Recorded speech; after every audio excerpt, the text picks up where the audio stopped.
هول و هوش 20 سال پیش بود که من نایب قهرمان بوکس تهران بودم. یادمه توی یکی از مسابقات وقتی وارد رینگ شدم چراغ بالای سرمون روشن شد و تمام چراغ‌های سالن خاموش شد. تنها چیزی که من می‌دیدم حریفم بود و اونم داشت به من نگاه می‌کرد. نگاهش پر از خشم بود. یک لحظه وقتی اونو نگاه کردم به این فکر کردم چرا من باید این فرد رو بزنم و چرا اون باید من رو بزنه؟ اصلا چه دلیلی وجود داره که اون این همه خشم به من داره؟ چه دلیلی وجود داره که من و اون همدیگر رو بزنیم و اطراف و افرادی که دور و بر ما هستن داد بزنن بزن هوک چپ راست؟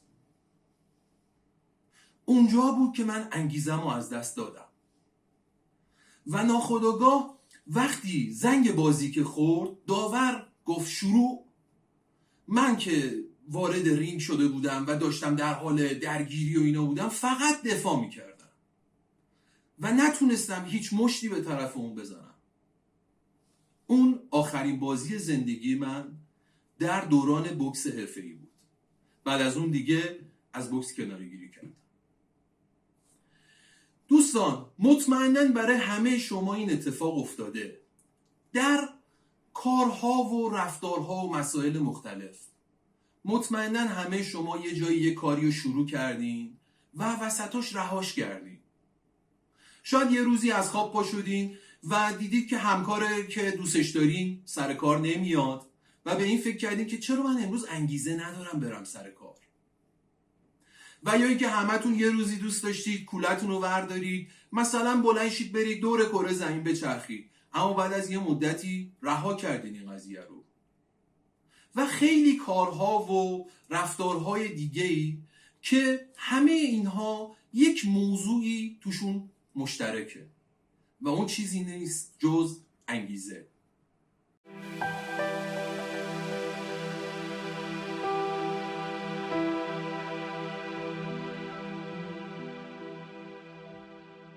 سلام، من حسام الدین هستم. به کانال من خوش اومدید. توی این ویدیو میخوایم در مورد موضوعی به اسم انگیزه صحبت بکنیم و دلایل و کارکردهای اون رو بشناسیم. البته موضوع انگیزه بسیار موضوع گسترده‌ایه و پیچیدگی‌های خاصی داره. به خاطر همین ما بنا داریم که به صورت خلاصه‌وار اما علمی در مورد موضوع انگیزه با شما صحبت بکنیم.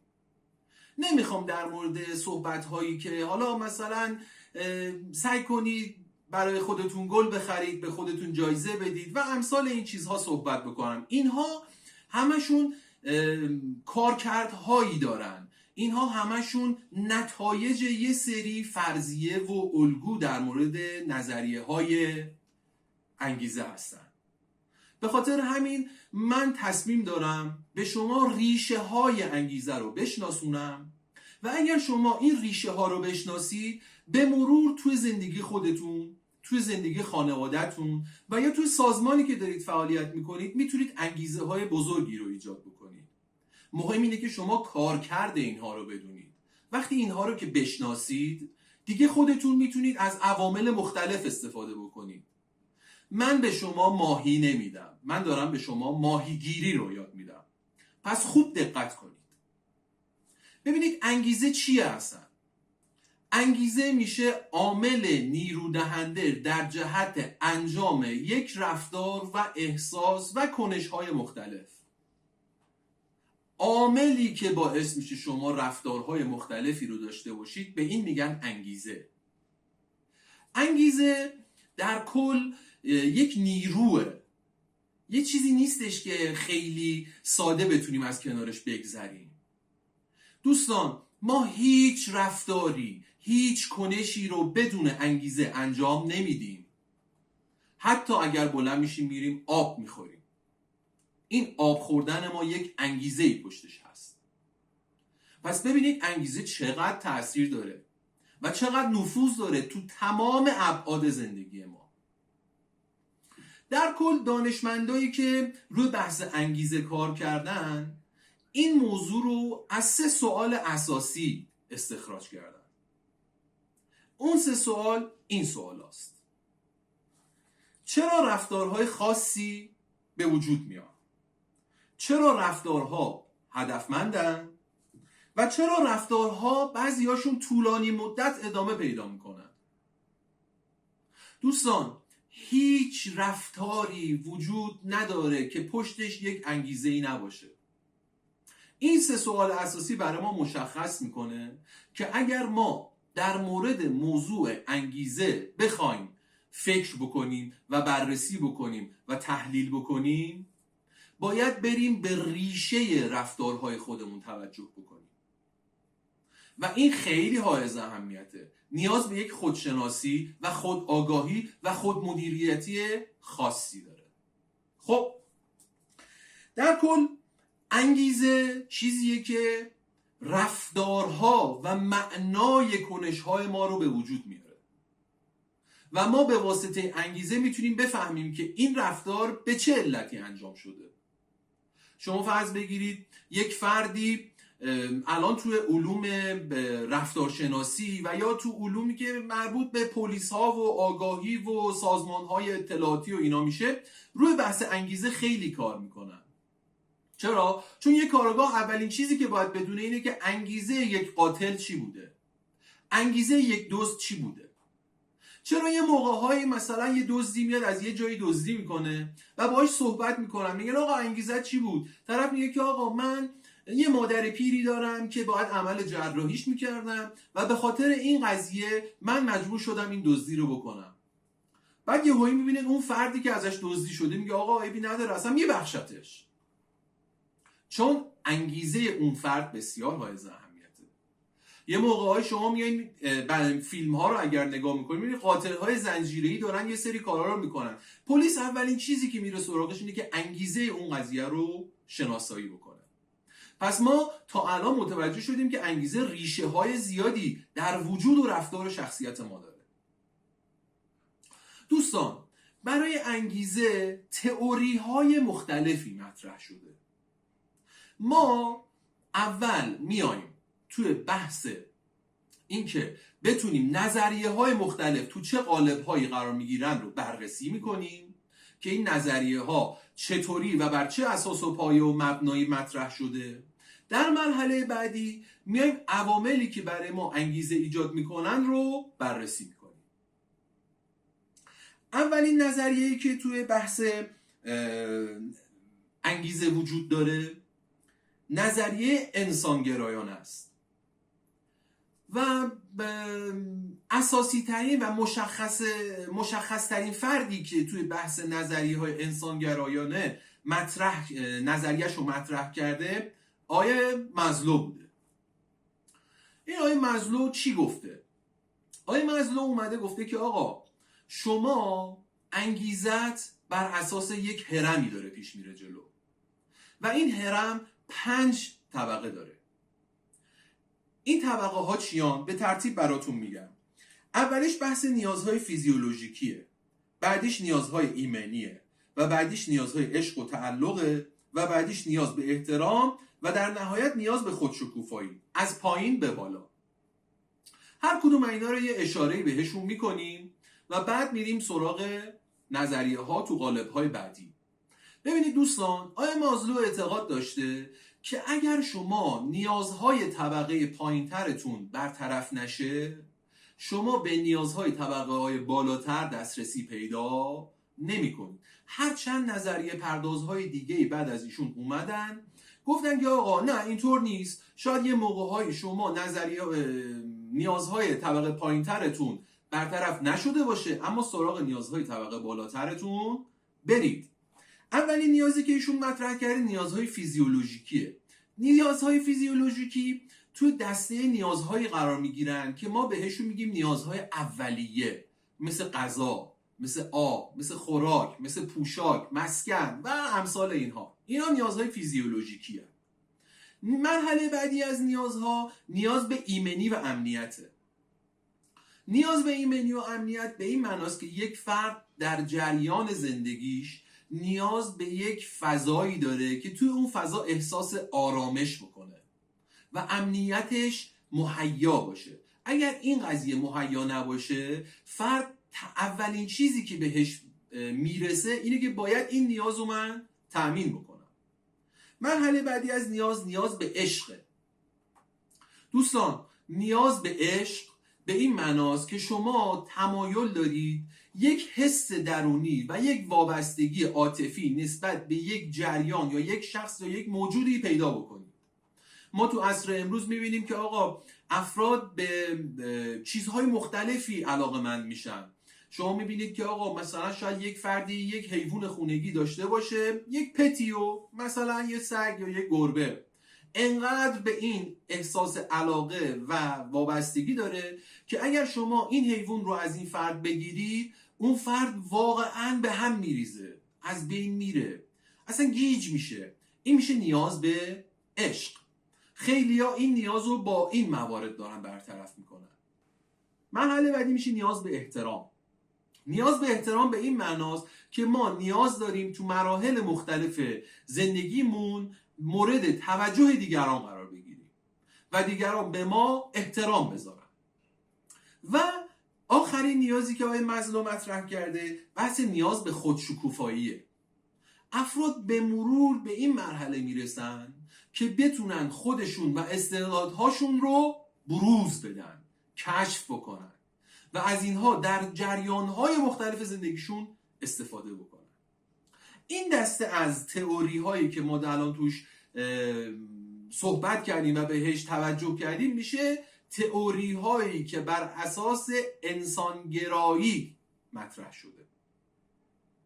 خب دوستان، تا اینجا اگر مطالب به دردتون خورد و براتون مفید بود، لایک و سابسکرایب فراموش نشه.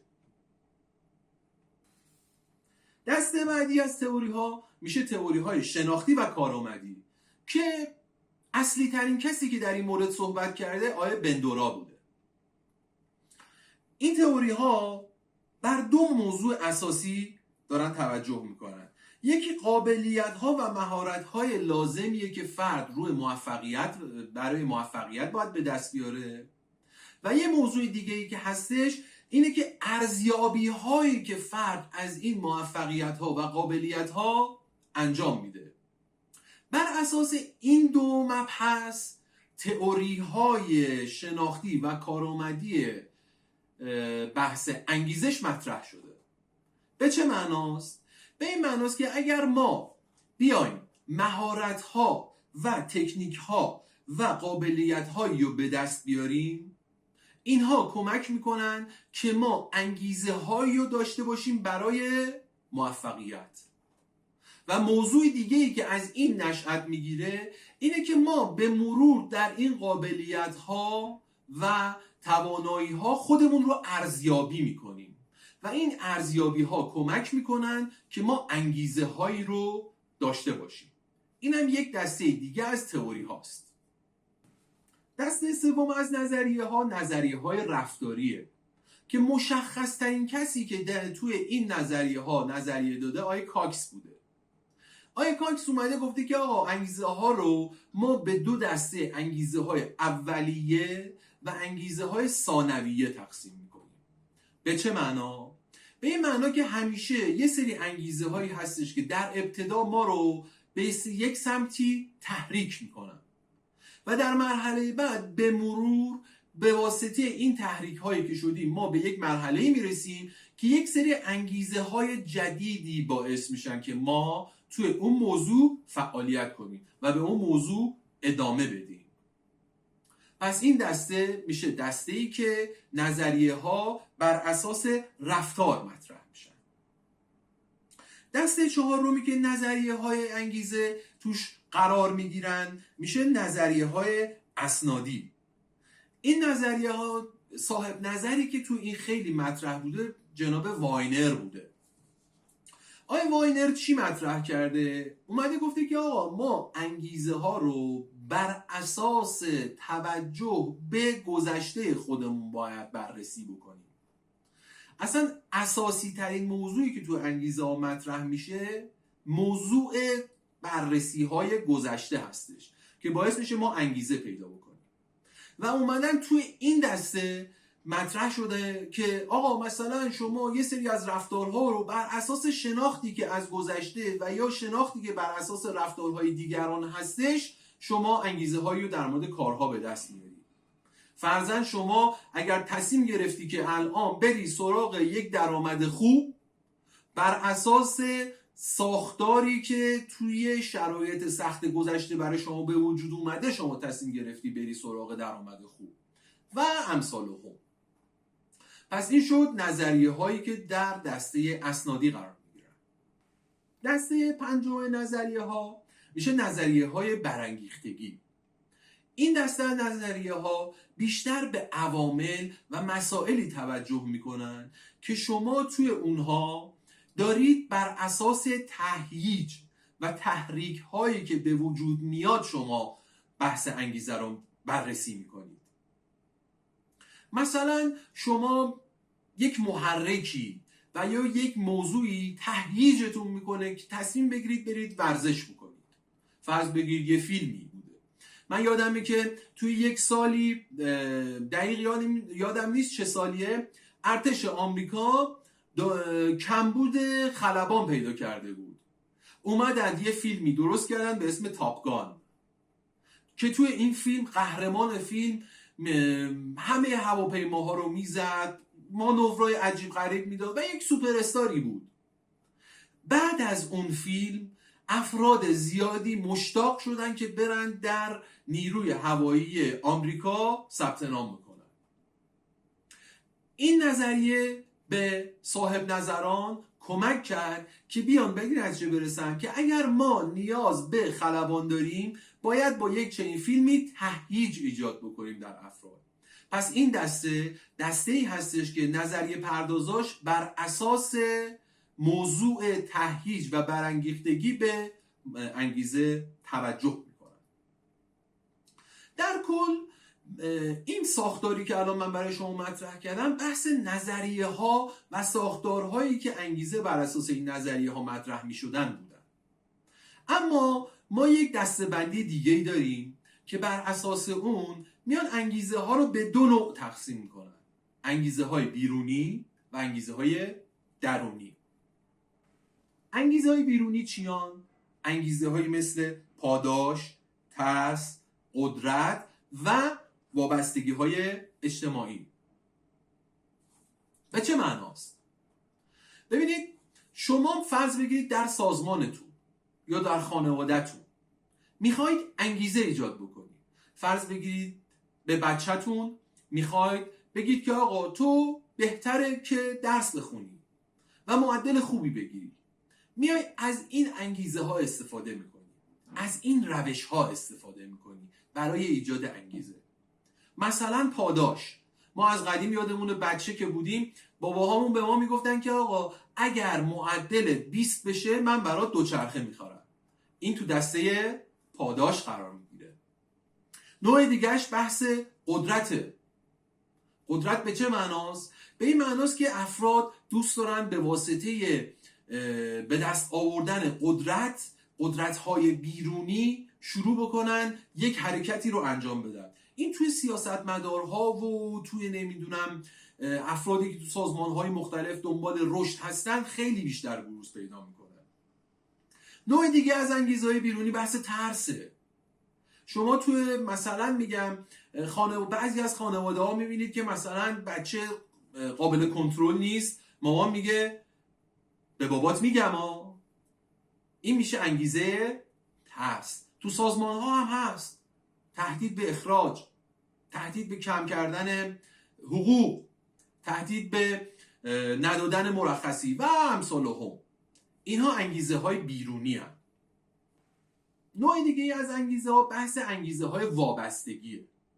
شما این نوع انگیزه ها رو بیشتر توی سازمان های غیر انتفاعی میبینید. سازمان هایی که بیشتر برای حقوق حیوانات و حقوق انسان ها و کودکان بی سرپرست و نمیدونم برای همین ساختار محک که ما الان برای کودکان سرطانی و اینا ایجاد شده، اینا بیشتر انگیزه هاشون انگیزه های اجتماعیه، انگیزه های وابستگیه. افراد به واسطه این انگیزه ها خودشونو توی یک انجمنی، توی یک ساختاری قرار میدن و به اون ساختار و سازمان تعلق پیدا میکنن. حالا میریم سراغ دسته بعدی انگیزه ها که اینها انگیزه های درونی هستن. انگیزه هایی مثل شایستگی و آموختن، نگرش، دستیابی، خلاقیت و خلاق بودن و انگیزه های فیزیولوژیکی. این دسته انگیزه هایی هستن که بیشتر عامل اساسیشون درونیه. انگیزه هایی که در مورد تو مبحث آموختن و شایستگی قرار میگیرن، اینا معمولا انگیزه هایی هستن که شما به مرور به دست میارید با کسب یک مهارتی. من یادمه یه زمانی یک استاد نقاشی و طراحی داشتم که پیش ایشون میرفتم نقاشی طراحی یاد میگرفتم. ایشون میگفت خیلی‌ها میان کلاس نقاشی و طراحی برای اینکه بفهمن نمیخوان نقاشی و طراحی بکنن و خیلی‌ها میان که اینها در ابتدا اصلا علاقه‌ای به این قضیه ندارن و به مرور علاقه‌مند میشن. این میشه انگیزه های آموختن. یعنی فرد اول ابتدا علاقه‌ای نداره، اما هرچی بیشتر یاد میگیره انگیزش بیشتر میشه، علاقه‌مندتر میشه. نوع دومی که توی بحث انگیزه های درونی مطرحه، بحث انگیزه های نگرشیه.